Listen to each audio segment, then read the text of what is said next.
இன்னைக்கு ஒரு சிம்பிளான ரெசிபி தான் பார்க்க போகிறோம். இது உருளைக்கிழங்கு, கத்திரிக்காய் அல்லது சொரக்காய் இல்லைன்னா பீர்க்கங்காய் வச்சு செய்யலாம். அதை நான் 3மே வச்சு செஞ்சு பார்த்துருக்கேன். எப்படி செய்யலாம்னு வாங்க பார்க்கலாம். Welcome to our channel Kitchen in the Dark. In the kitchen of equality, blindness doesn't dim the flavor.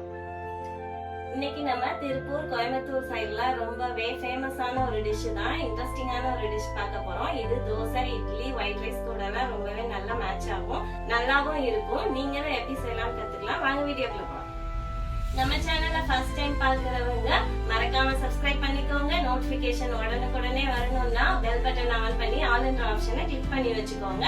நம்ம ரெசிபி செய்யறதுக்கு தேவையான பொருள் எல்லாம் இங்க ஷோ பண்ணியாச்சு.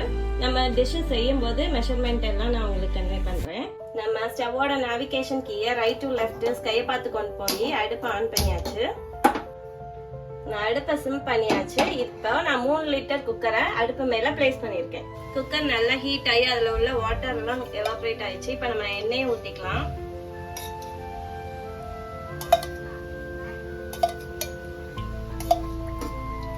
அஞ்சு டேபிள் ஸ்பூன் எண்ணெய் ஊத்திருக்கேன். எண்ணெய் நல்லா ஹீட் ஆயிடுச்சு. இப்ப நான் ஒரு 1/4 டீஸ்பூன் கடுகு சேர்த்துக்கிறேன்.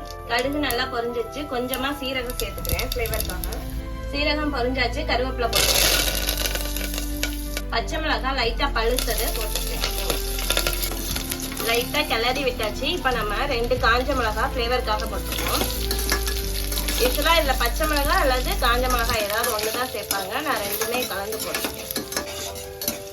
காஞ்ச மிளகாய் நல்லா ஸ்மெல் வருது. இப்ப நான் பூண்டு பூண்டு ஓரளவுக்கு வதங்கிடுச்சு. இப்ப நம்ம பெரிய வெங்காயம் 3 மீடியம் சைஸ் ஸ்லைஸா வெட்டியிருக்கோம். அதை உள்ள போட்டோம். வெங்காயம் நல்லா வதக்கிக்கலாம்.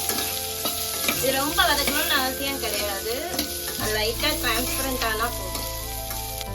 வெங்காயம் ஓரளவு வதங்கிடுச்சு. நம்ம காயெல்லாம் சேர்த்துக்கலாம். 2 மீடியம் சைஸ் கத்திரிக்காவை நீளமா வெட்டியிருக்கேன். அது உள்ள சேர்த்தாச்சு. உருளைக்கிழங்கு 1 மீடியம் சைஸ், கொஞ்சமா சொரக்காய் எல்லாம் சேர்த்து கலந்து வைக்கணும்.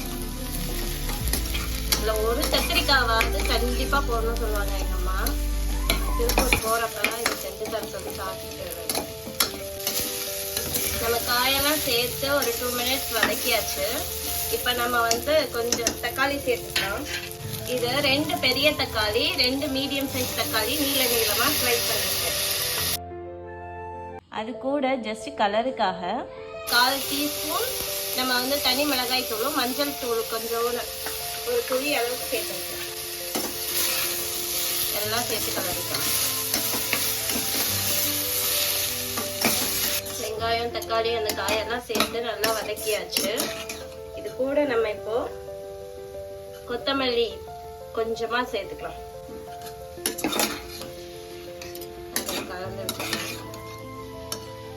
ஒரு டேபிள் ஸ்பூன் கல் உப்பு சேர்த்துருக்கேன்.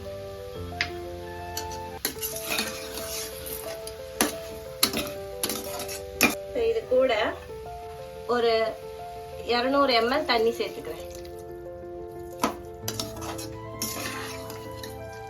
எல்லாத்தையும் கலரி விட்டு குக்கரை மூடியாச்சு. மேல விசில் போட்டாச்சு. இது ஒரு 5 விசில் வரட்டும். ஃபுல் ஃப்ளேம் வச்சாச்சு. நமக்கு 5 விசில் ஸ்டீம் எல்லாம் அடங்கிருச்சு. எப்படி இருக்குன்னு ஓபன் பண்ணி பார்த்தோம்னா ஃபர்ஸ்ட் விசில தனியா எடுத்துட்டு கமகமன்னு வாசம் வருது. இது ஒரு மத்தோ அல்லது நல்ல கனமான குழம்பு கண்டியோ வச்சு நல்லா மசிச்சு விட்டுக்கோங்க. நல்லா கடைஞ்சாச்சு. இந்த கன்சிஸ்டன்சியே போதும். உங்களுக்கு இன்னும் கொஞ்சம் வாட்டரியா வேணும்னா கொஞ்சமா தண்ணி சேர்த்து ஒரு கொதி விட்டுக்கோங்க. எப்படி இருக்குன்னு டேஸ்ட் பண்ணி பார்த்துருவோமா?